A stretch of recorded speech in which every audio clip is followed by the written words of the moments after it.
नमस्ते दोस्तों, कैसे हो? How are you all? आज बात करते हैं Silicon Valley Bank SVB bank की। एसवीबी बैंक का कोलैप्स कैसे हुआ उसको समराइज़ करते हैं, उनको समझते हैं, उसको जानते हैं। अलग अलग टर्मिनोलॉजी सुनी होगी आपने, technology industry concentration, ALM asset liability mismatch, funding winter, सबका मतलब क्या होता है, एक्चुअली क्या हुआ एसवीबी बैंक में, डिटेल में समझते हैं। एसवीबी बैंक के पास डिपॉजिट अमाउंट 2019 के अंत में, एट द एंड ऑफ 2019, उनके पास डिपॉजिट अमाउंट थी around $60 billion.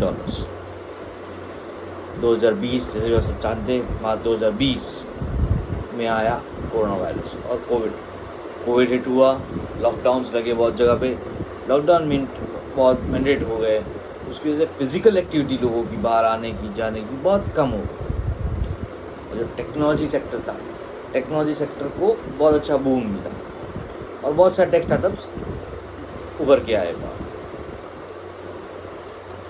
During this big wave of the tech startups, large P funds थे, पी बोले तो प्राइवेट इक्विटी फंड्स थे और वेंचर कैपिटलिस्ट फंड्स थे।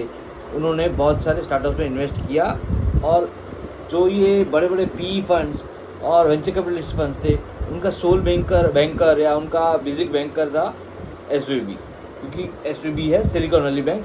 Silicon valley is the tech hub of this world. तो ये P funds और VC funds ने इन्वेस्ट किया टेक स्टार्टअप्स में, तो सारा का सारा पैसा जो इन्होंने इन्वेस्ट किया, टेक स्टार्टअप्स ने भी जो नए स्टार्टअप्स थे उन्होंने भी अपना अकाउंट एसवीबी बैंक में खोला।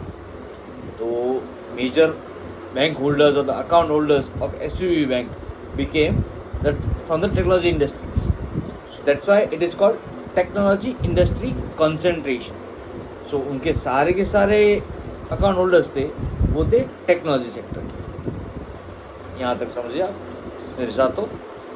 अब जैसे जैसे आगे बढ़ते गए, मार्च 20 में कोविड आया और कोविड की वजह से मनी सर्कुलेशन, लिक्विडिटी क्रंचेस बहुत कम हो गया।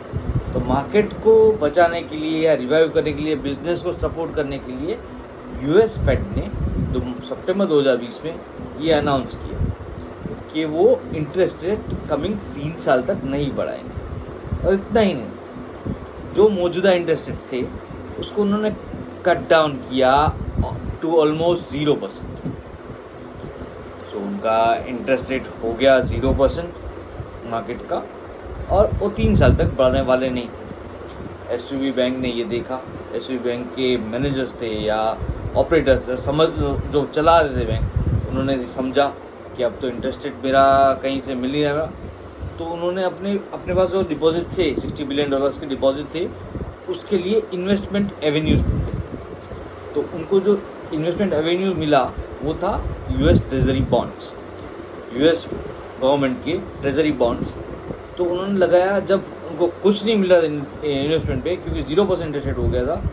हालांकि ट्रेजरी बॉन्ड पे अगर वो लोग बेट करते हैं, 10 साल तक लगाते हैं, 10 साल के लिए इन्वेस्टमेंट करते हैं, तो they are earning 0.5%। So just to earn that 0.5% they invested in a US treasury bond of 10 years.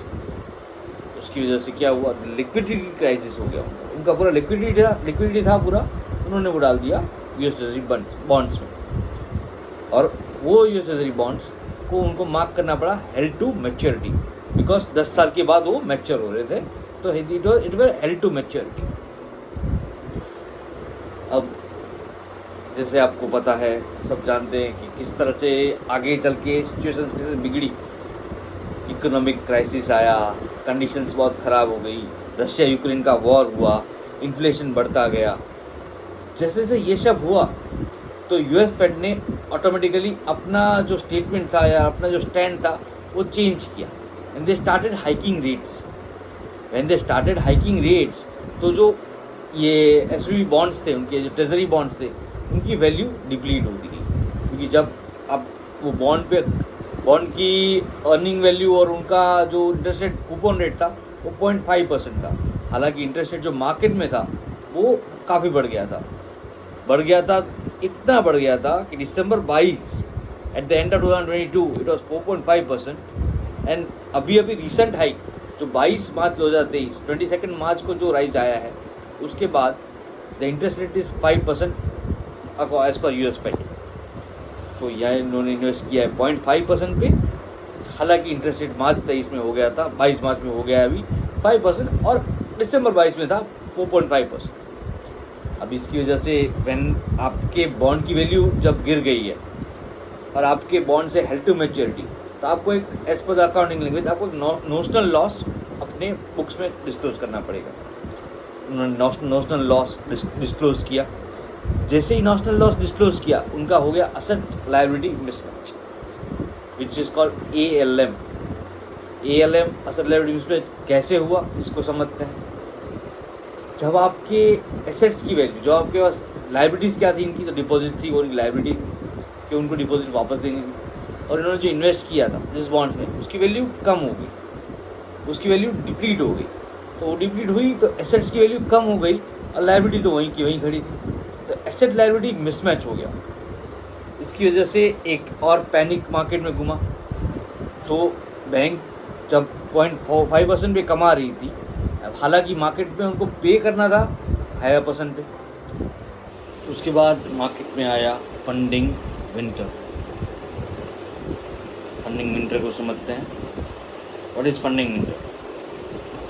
जैसे कि विंटर की सीज़न में हमारी स्किन ड्राई हो जाती है, फंडिंग विंटर की सीज़न में फंडिंग्स ड्राई हो गई। Nobody was providing any funding to the startups और to the technological boom, market पूरा ड्राई हो गया। सो जो एग्जिस्टिंग कंपनीज थी जिनको अपना बिजनेस रन करना था, चलाना था, what they did was they came to the banks to withdraw their deposits.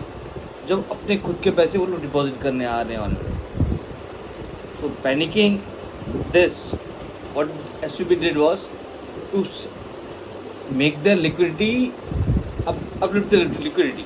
So for that reason उनको जो उनके हेल्ड टू मेच्योरिटी बॉन्ड्स थे 5.5% कूपन की bonds, held to maturity US treasury bonds, उसको मार्केट में बेचना पड़ा।